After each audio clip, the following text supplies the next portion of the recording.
In this example, we're asked to graph the function y equals 4 times 1/2 to the x plus 1 power, and we're asked to graph this using transformations. So we first need to identify the parent function here. So if we ignore that 4 that's being multiplied on the outside of the parentheses, if we ignore that 1 that's being added up in the exponent, we just have a plain 1/2 to a plain x. So that's our parent function. So we want to see what's happened, what transformations have happened to this parent function to get this new function. So we'll first look outside the grouping symbol. So remember, the grouping symbol is the exponent. So if we ignore the exponent, we've got the base of 1/2, and we see that it's being multiplied here. This quantity is being multiplied by 4. So if we multiply by 4 outside the grouping symbol, we know that's going to cause a vertical stretch by a factor of 4. So our first transformation will be a vertical stretch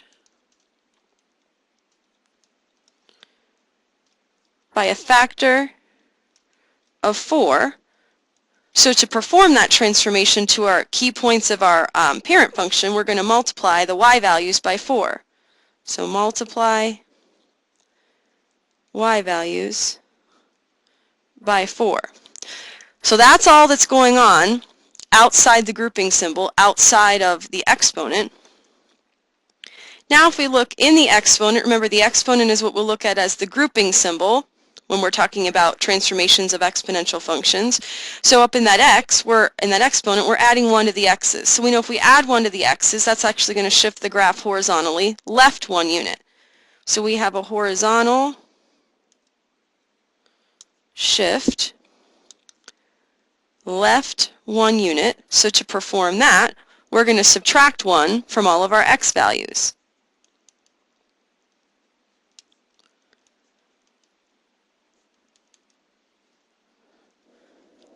Okay, so we'll make a table.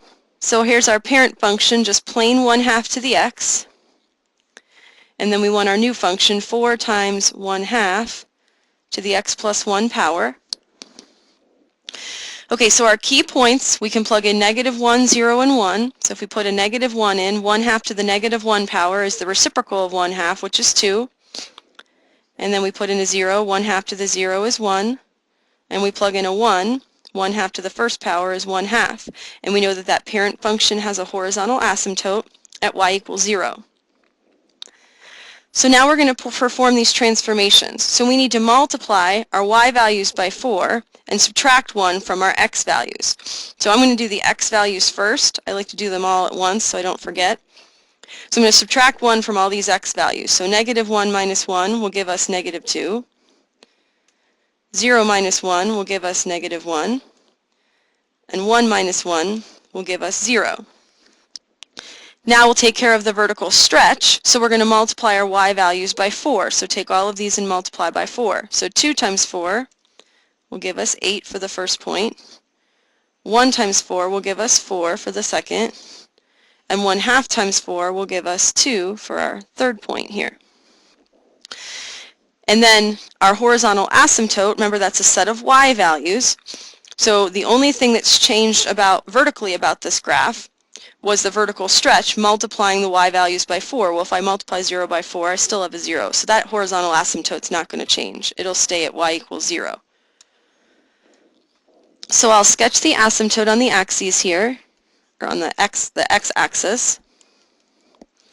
Okay, now when we mark our graph here, we know that our y value's got to go all the way up to 8 for this point.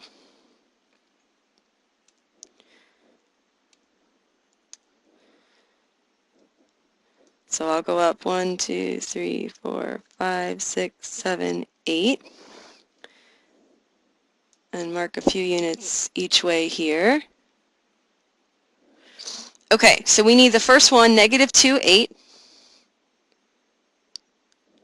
And we need -1, 4. 1, 2, 3, 4.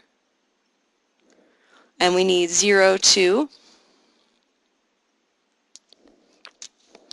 So if we connect, we can see we've got that decreasing ramp shape, and we need to sketch and make sure it's approaching that horizontal asymptote, but never crossing it. So we'll label these points -2, 8, -1, 4, and 0, 2.